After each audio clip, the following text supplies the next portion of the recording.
The final season of MASH wasn't just another chapter for me. It was the culmination of everything I'd poured into the show. I couldn't imagine walking away without seeing it through to that last, unforgettable moment. MASH was far more than a television series. It was a cultural touchstone that sculpted an entire generation's perspective with its masterful blend of uproarious comedy, gut-wrenching heartbreak, and unflinching honesty. For 11 years, it held a mirror up to society, reflecting the absurdities of war and the resilience of the human spirit. Yet, as iconic as the show became, the journey behind the scenes was anything but seamless. From fiery disputes to jaw-dropping casting twists, the untold drama of MASH has remained largely under wraps until now. Alan Alda, the heart and soul of the series as Hawkeye Pierce, has finally pulled back the curtain, revealing fresh insights into the tensions that simmered off camera. Who did Alda quietly resent, and what fueled that friction? What surprising, unscripted moments unfolded away from the spotlight? The answers paint a picture of a production as complex and compelling as the show itself. On screen, MASH delivered a near-perfect fusion of humor and pathos, but backstage, the atmosphere could be as volatile as the Korean War setting it portrayed. One of the most significant sources of friction arose between Alan Alda and director Jackie Cooper, a veteran filmmaker whose traditional approach often collided with Alda's progressive vision. Cooper, with his roots in old Hollywood, favored a disciplined, by-the-book style. Every line was delivered as written, and every scene was meticulously planned. Alda, by contrast, was a champion of spontaneity, urging the cast to infuse their roles with personal authenticity and improvisation. This clash wasn't just a petty squabble, it was a fundamental disagreement about the soul of MASH. In a reflective interview with The Hollywood Reporter, years later, Alda opened up about these struggles. It wasn't about personal dislike, he clarified. It was about vision. I was obsessed with making the show feel real, raw, and human, not just a polished sitcom. Their creative tug-of-war became a microcosm of a broader battle: structure versus freedom, predictability versus risk. Production insiders recall moments when tempers flared, with raised voices echoing through the set. Yet Alda never let the tension derail his professionalism during filming. His relentless push for depth paid off as MASH evolved. Its characters grew more layered and relatable with each season. Cooper, whose contributions were undeniably valuable in the early years, eventually parted ways with the show. While his departure marked the end of an era, it also cleared the path for Alda's influence to shine, cementing MASH as the groundbreaking series fans still revere. In the end, it was Alda's vision, messy, imperfect, and fiercely authentic, that left an indelible mark. The camaraderie between Hawkeye and BJ Hunnicutt was a cornerstone of MASH's on-screen magic, a friendship so natural it felt like destiny. Off-screen, however, the dynamic between Alan Alda and Mike Farrell, who stepped into the role of BJ in Season 4, was more nuanced. The two shared a robust professional bond, rooted in their mutual commitment to the show's legacy, but their relationship wasn't without its edges. Both were driven by a perfectionist streak, and that intensity sometimes sparked a subtle rivalry. It wasn't born of malice, far from it, but rather a shared passion that occasionally put them at odds. In a candid conversation with the Television Academy Foundation, Farrell described Alda's commanding presence. Alan had this razor-sharp focus, he said. He knew exactly how he wanted a scene to unfold, and his standards were sky-high, sometimes hauntingly so. Their creative differences often centered on tone. Alda leaned toward sharp-witted improvisation to lighten the mood, while Farrell advocated for quieter, more emotional beats to deepen the stakes. These debates could generate friction, with each actor digging in to defend his approach. Yet beneath the surface, there was an unshakable respect. Farrell later reflected, "Alan worked harder than anyone I've ever known, and that dedication was inspiring, even when we didn't see eye to eye." Off the set, their rapport softened into a playful banter that echoed the chemistry of their characters. This dynamic, part tension, part collaboration, elevated MASH. Their push and pull sharpened the show's best moments. It's a testament to why MASH endured.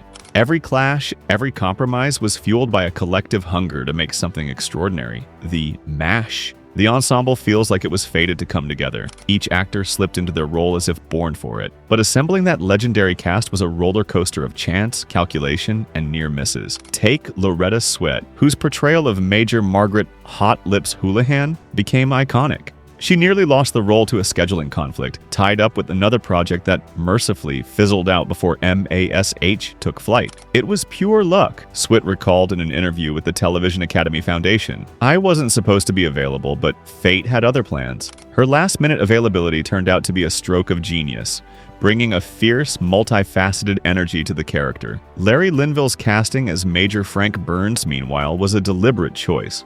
Linville embraced the role of the sanctimonious antagonist with gusto, fully aware that Frank was designed to be the foil everyone loved to despise. "I saw him as the guy you root against," he told People magazine. "It was liberating to play someone so unlikable. I didn't have to win anyone over, just make him real." His nuanced take kept Frank from being a caricature, grounding the character in a flawed humanity that enriched the show's tension. Then there was David Ogden Stiers, who joined in later seasons as Major Charles Emerson Winchester III, stepping into the void left by Linville's exit. Stiers faced the daunting task of joining a tight-knit cast midstream, but he brought a fresh perspective. Charles wasn't Frank, he told the New York Times. He wasn't there for laughs.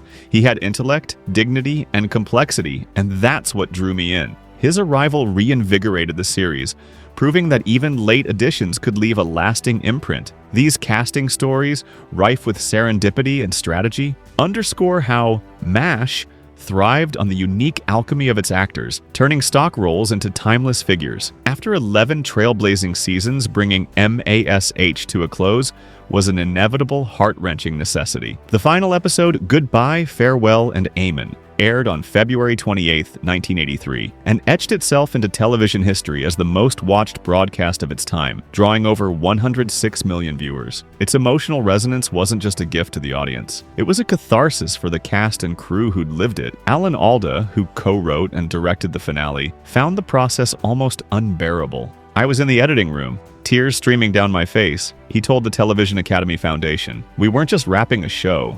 We were letting go of a family we'd built over a decade." The weight of that goodbye reverberated through the team. Jamie Farr, who played the irrepressible Maxwell Klinger, struggled to separate his performance from his reality. "By the end, it wasn't acting," he confessed to The Hollywood Reporter. "It was me, saying farewell to something I loved." Loretta Swit echoed the sentiment, calling the final days bittersweet beyond words. "We knew the end was coming," she said, "but knowing didn't make it easier." The episode's power stemmed from more than its script. It was a raw reflection of the cast's real grief, mirrored in their characters' farewells. For fans, it marked the close of a cultural phenomenon. For those who made it, it was the end of a transformative chapter. The tears shed on set weren't staged. They were the unfiltered emotions of a tight-knit group parting ways after 11 extraordinary years. MASH's legacy as a critical and commercial juggernaut is undeniable, but its road to greatness was paved with conflict and compromise. A pivotal tension emerged as the show shifted from its early comedic roots to a heavier, more dramatic tone, a change Alan Alda welcomed but not everyone embraced. Larry Gelbart, the creative genius behind the series' inception, walked away after season 4, exhausted by the grind and disillusioned by the evolving direction. "Leaving wasn't simple," he told the Los Angeles Times, "but there comes a time when you have to step back and let it go." His exit signaled a turning point, as network pressures and creative ambitions pulled the show in new directions. Fans also felt the ripples of change with cast departures, none more poignant than Gary Berghoff's exit as Radar O'Reilly in Season 8. The role had made him a fan favorite, but the relentless schedule took its toll.